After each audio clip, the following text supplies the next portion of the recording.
사랑하는 여러분, 주님 안에서 평안하셨습니까? 지식과 지혜의 샘터에서 여러분의 영혼을 채워드릴 귀한 이야기의 시간입니다. 본격적인 이야기에 앞서 잠시 여러분의 마음을 구하고자 합니다. 오늘 우리가 나눌 이야기가 여러분의 마음에 깊은 울림을 준다면 좋아요와 구독으로 그 마음을 표현해 주십시오. 여러분의 작은 손길 하나하나가 하나님의 선한 영향력을 더 널리 퍼뜨리는 귀한 씨앗이 됩니다. 이 채널을 통해 더 많은 영혼이 위로와 희망을 얻을 수 있도록 이 선한 사역에 동참해 주시는 모든 분들께 하나님의 크신 축복이 함께하기를 기도합니다. 자, 그럼 이제 마음의 문을 활짝 열고 오늘의 이야기 속으로 함께 떠나보겠습니다. 혹시 인생의 갈림길에서 서보신 적이 있으십니까? 이성과 논리는 안전한 길을 가리키는데 마음속 깊은 곳에서는 알 수 없는 어떤 힘이 모험의 길로 당신을 이끄는 그런 순간 말입니다. 세상의 지혜는 불가능이라고 말하지만 조용한 음성은 나를 믿고 나아가라고 속삭이는 듯한 경험. 오늘 우리는 바로 그 위대한 순종의 순간에 대한 이야기를 나누려 합니다. 지금으로부터 약 2000년 전 뜨거운 태양이 내리쬐는 갈릴리 호숫가에서 시작된 한 어부의 이야기입니다. 그의 이름은 시몬 베드로. 그는 평생을 그물과 함께 살아온 잔뼈 굵은 어부였습니다. 그날도 밤새도록 그물을 던졌지만 허탕만 쳤습니다. 텅 빈 배와 무거운 그물, 그리고 밤샘 작업의 피로가 온몸을 짓눌렀습니다. 동료들과 함께 그물을 씻으며 허탈한 한숨을 내쉬고 있을 때였습니다. 수많은 인파에 둘러싸인 한 분이 호숫가로 다가왔습니다. 바로 나사렛에서 오신 예수님이셨습니다. 예수님은 몰려드는 사람들 때문에 설교할 공간이 마땅치 않자 베드로의 배에 오르시며 부탁하셨습니다. 배를 육지에서 조금만 떼어주시오. 베드로는 피곤했지만 얼마 전 자신의 장모를 열병에서 고쳐주신 예수님의 부탁을 거절할 수 없었습니다. 그는 기꺼이 배를 띄웠고 예수님은 배 위에서 사람들에게 하나님의 말씀을 가르치셨습니다. 베드로는 뱃전에 앉아 지친 몸을 기댄 채 그 말씀을 들었습니다. 마음 한구석에서는 언제쯤 이 설교가 끝나려나 빨리 집에 가서 쉬고 싶은데 하는 생각이 떠나지 않았을지도 모릅니다. 그때까지만 해도 베드로는 전혀 알지 못했습니다. 그저 평범한 어촌에서 태어나 평생 어부로 살다가 조용히 생을 마감할 것이라 믿었던 자신의 운명이 바로 그날 그 배 위에서 송두리째 바뀔 것이라는 사실을 말입니다. 그는 상상조차 하지 못했습니다. 갈릴리 호숫가가 아닌 세상의 중심 로마에서 자신의 마지막을 맞이하게 될 줄은. 훗날 그의 무덤 위에 세워진 웅장한 성 베드로 대성당은 120년이라는 긴 세월에 걸쳐 지어졌습니다. 오늘날 수많은 사람들이 그곳을 찾아 그의 신앙을 기리고 있습니다. 하지만 그날 배 위에서 졸음을 참던 어부 베드로는 자신의 미래에 대해 아무것도 알지 못했습니다. 그저 이 랍비는 왜 하필 내 배에 타서 나를 피곤하게 하는가 생각했을 뿐입니다.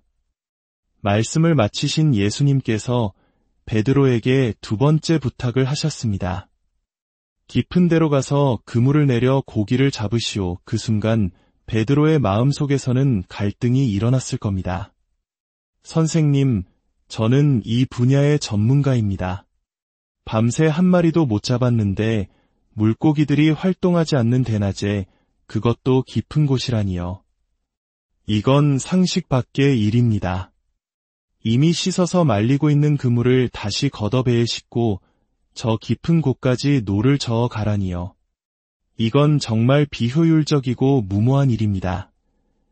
베드로는 공손하지만 단호하게 자신의 전문적 견해를 밝혔습니다. 선생님, 저희가 밤이 새도록 수고하였으되 잡은 것이 없지만은. 여기까지가 이성과 경험에 근거한 어부 베드로의 대답이었습니다. 그러나 그는 말을 멈추지 않았습니다. 그의 입에서 나온 다음 말은 인류의 역사를 바꾼 위대한 신앙 고백이 되었습니다. 말씀에 의지하여 내가 그물을 내리리이다. 사랑하는 여러분, 우리 다 함께 이 고백을 마음속으로 따라 해볼까요? 주님께서 말씀하시니 제가 나아가겠습니다. 이것이야말로 가장 지혜롭고 가장 위대한 삶의 방식입니다. 때로는 두렵고 때로는 세상 사람들이 우리를 어리석다 손가락질할지 모릅니다. 하지만 우리를 사랑하시는 구원자의 음성에 예라고 대답하는 것을 결코 후회하지 않을 것입니다. 어쩌면 우리 인생의 가장 큰 후회는 바로 그 말씀에 의지하여 나아갔어야 할 순간에 머뭇거렸던 기억일지도 모릅니다.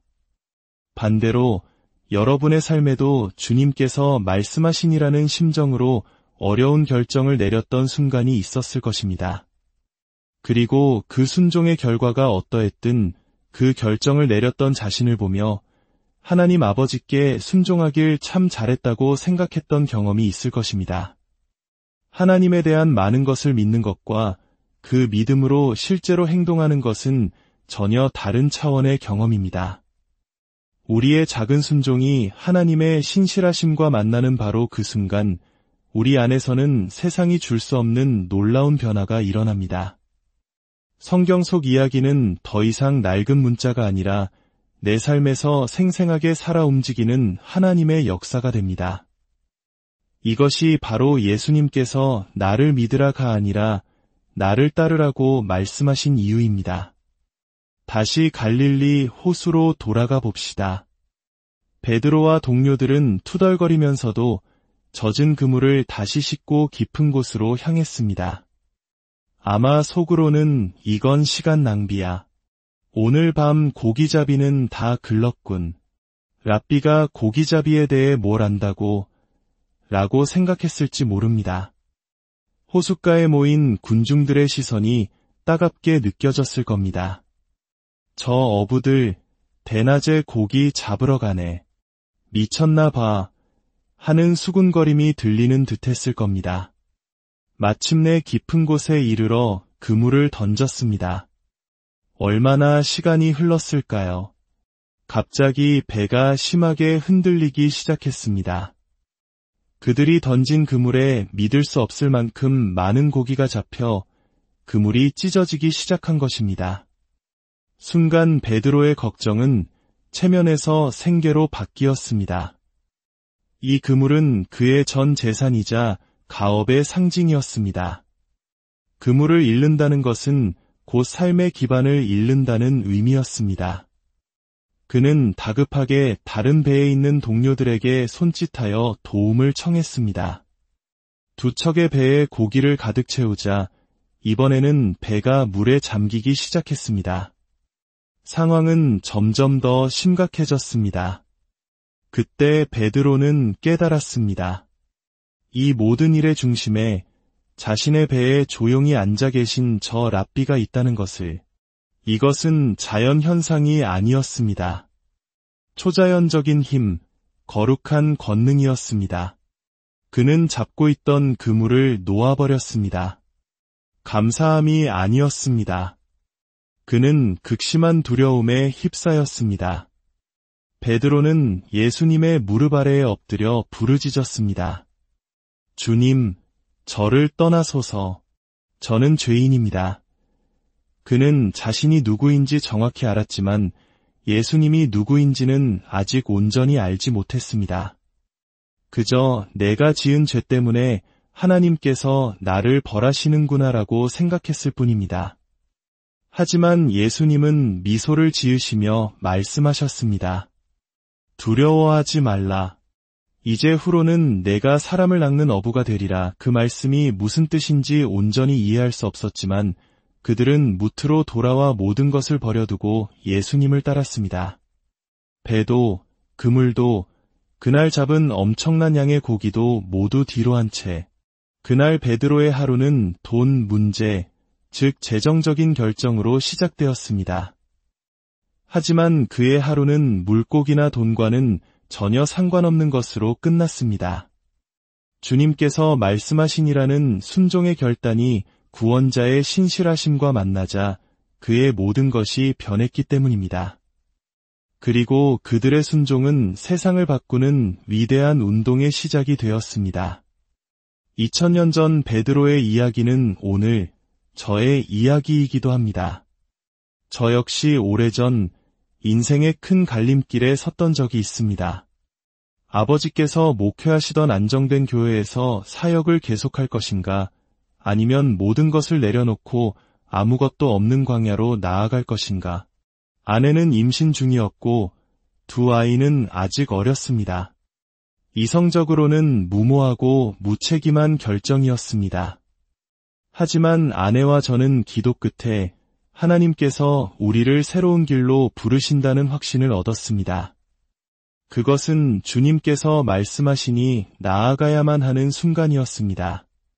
저는 아버지께 사직서를 냈고 가족은 큰 어려움에 직면했습니다.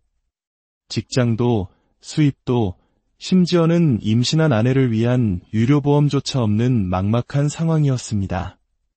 하지만 하나님께서는 우리의 순종을 통해 놀라운 일을 행하셨습니다.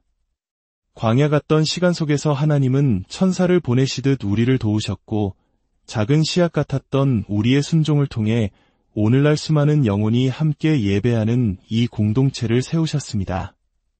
사랑하는 여러분, 오늘날 우리 주변에는 여전히 수많은 사람들이 길을 잃고 방황하고 있습니다. 미래에 대한 불안으로 잠 못 이루는 청년, 관계의 아픔으로 신음하는 부부, 예기치 않은 위기 앞에 절망하는 가정. 그들은 아직 우리를 모르고 하나님의 사랑을 알지 못합니다. 우리의 작은 순종이, 우리의 주님께서 말씀하시니라는 믿음의 결단이 바로 그들의 삶과 만나는 기적의 통로가 될 수 있습니다.